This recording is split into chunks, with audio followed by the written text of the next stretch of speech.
America. Don't forget, you can download the app or visit betmgm.co.uk, 18 plus, gambleaware.org. Please do gamble responsibly. Joining me today, we've got CJ, the Deluded Gooner, presenter of Inside England, Ollie Klink, and Inside Chelsea's Kwaku Afari. We're having a little conversation before we got started going, lads. CJ, sorry, you can tap out of this one quickly. What's the guy on over?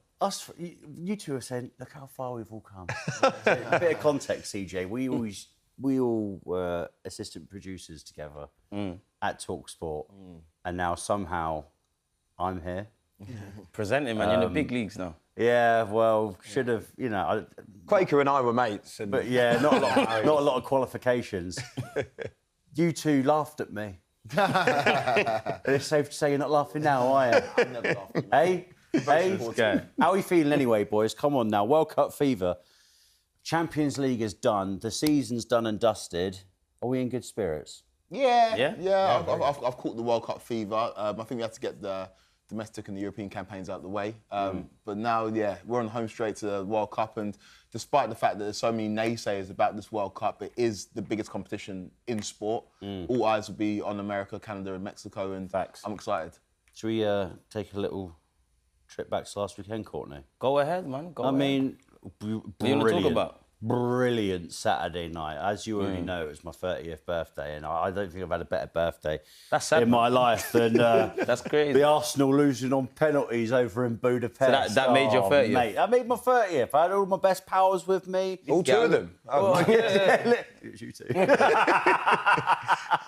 No, but literally, mate, the pub that I was in was sensational. One half was, people adopted by PSG, and the other half was Arsenal. I was used to that every week. And there was a lot of banter flying about, obviously. We were clapping the Arsenal fans as they were leaving the pub.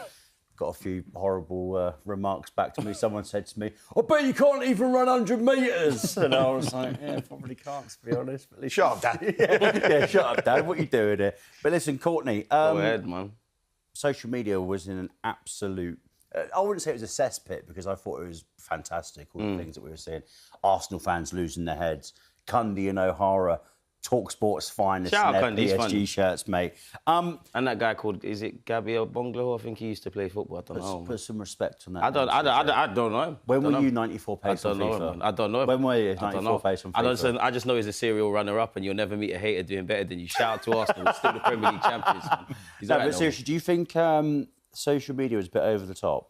When is social media rational? Like, when do you find rationality on social media? Of course, it's hyper opinions, man. Social media is kind of devoid from reality. Like, the reality is we lost to the European champions on penalties. Like, it was a master plan that almost worked. Of course, if you want to dissect the game, to take the lead and to lose it on penalties is heartbreaking. Got to keep some context, man. We're Premier League champions. I will never fault any of my players that stepped up for a penalty, whether they were terrible or not. They did step up.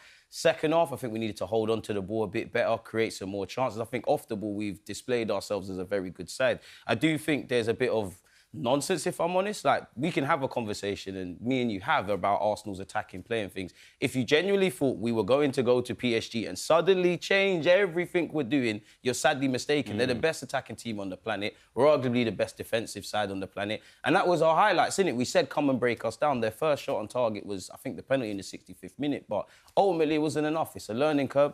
We go again, innit? We lick our wins. And as you would have seen on the show with Abby, I went straight to the Emirates. Saturday, Sunday, I was in great spirits, man. How many parades was it in the end? About 2 weeks, man. How many parades have you had as a Fulham fan?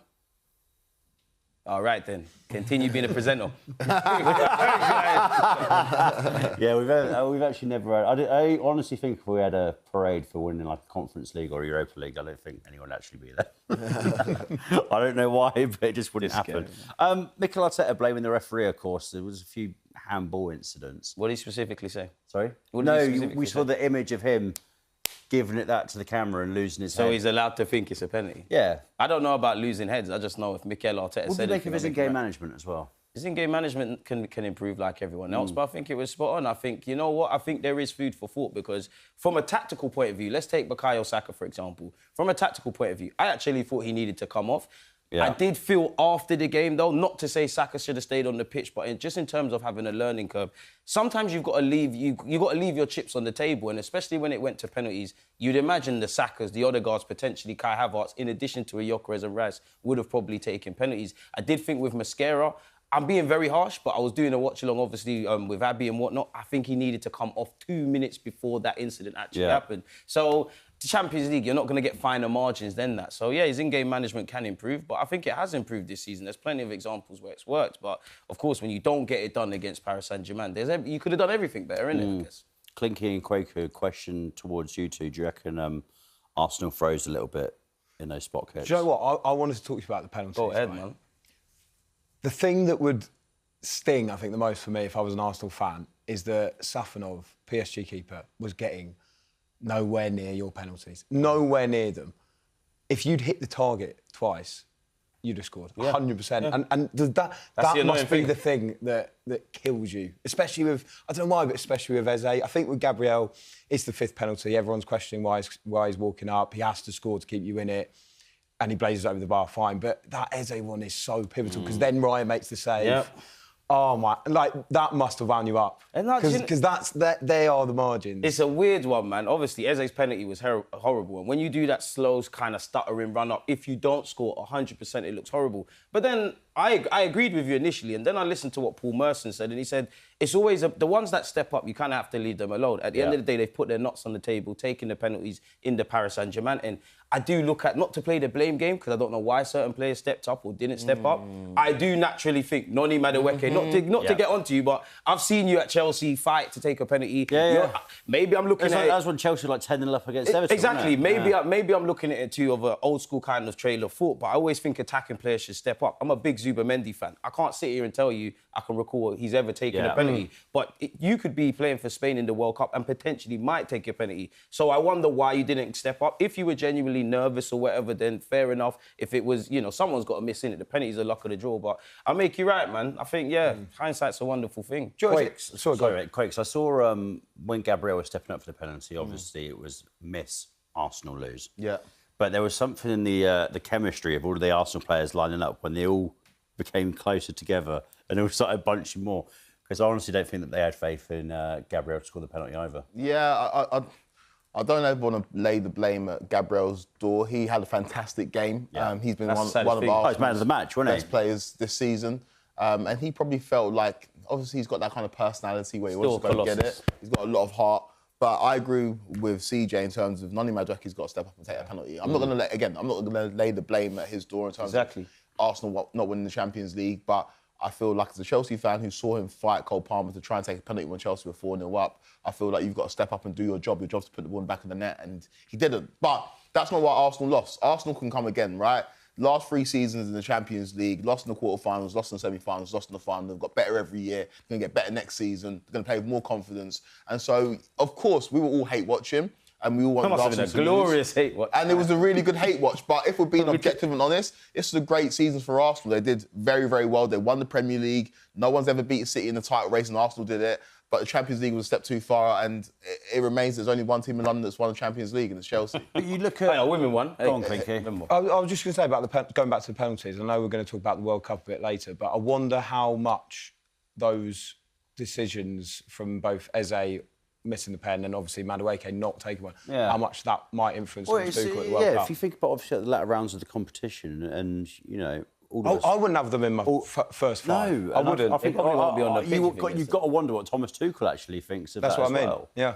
I mean, Thomas Tuchel will still be watching Chelsea games. He would have seen a couple of seasons ago. A big issue you have as well is that with 5 subs now, and the way the managers want to change and influence games, a lot of times you're not going to have your best penalty takers on the pitch. Yeah. Like PSG, I saw in the semi-finals against Bayern Munich where they took Dembele off the pitch. And say that game goes to extra time penalties, you're like, oh my God, why is he not on the pitch? We saw that Odegaard and Saka weren't on the pitch, and Kai Havertz, who would have taken penalties. Even PSG, to aid your point, they took off a number of key players. Penalties are luck of the draw. Exactly. As much as I don't really rate Eze's penalty taking or Noni's, if they step up for the country and bag their heroes, started run-ups, though. Do you know what I mean? I hate it as well. Just run, smash, I don't know how to describe it. It's like You ever done one? Sorry? Have you ever done one? One of those? No, I used to be old school, mate. I sometimes did one step and put it in. I had so much power, mate. My right foot was like Roberto Carlos back in school. Look at this. Now, I'll probably roll over and fall on the floor. Kwaku, I like what you said, obviously, about the journey of Arsenal in the Champions League quarter-final, semi-final, final. But the thing that's playing on my mind at the moment is PSG. a bit of a dynasty that we're seeing at the moment. They're chasing Real Madrid for that 3 in a row. Could you see a scenario where, Arsenal do potentially make it to another semi-final or a final, but PSG, man, they're, for me, turning into a little bit of a Chicago Bulls sort of situation? Oh, I like that. They've... Luis Enrique, I think, with Pep out of the game now, I think is the undisputed best manager in the world. And he went in there and he kind of established dominance. He established kind of how he wants to do things. And just take your mind back to last season's Champions League when Arsenal played against PSG in the group stages. Dembele doesn't play that game because he's late. He weren't on board, yeah.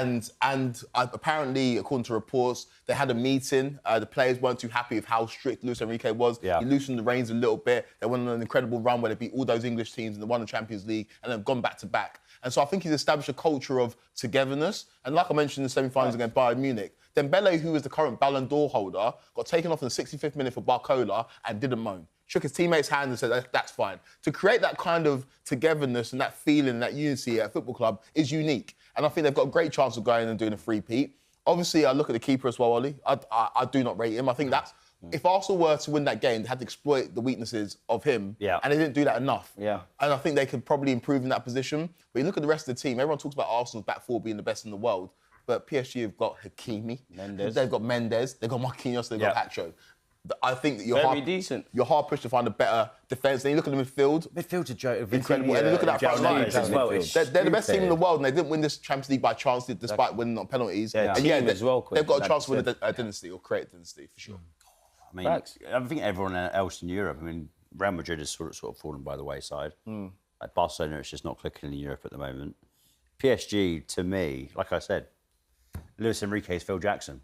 No one can stop them, man. No one can stop them. Like, to piggyback off what Kwaku said, I mean, they can create a dynasty. Not only that, they rest their players for the Champions League in that division, and they've moved on from the Messis, the Neymars, the kind of Harlem Globetrotters. Yeah. They're a team and their ethos, and yeah, man, it's PSG. I don't know how they're stopped. Actually, my hot take is they win it 3 times in a row, and I think they play Barcelona next year in the final. Right, should we get into something more exciting than the Go World ahead, Cup? man. The World Cup is just days away. Forget about club football. This is just every 4 years the most beautiful moment. Sometimes things don't go to plan, especially for England.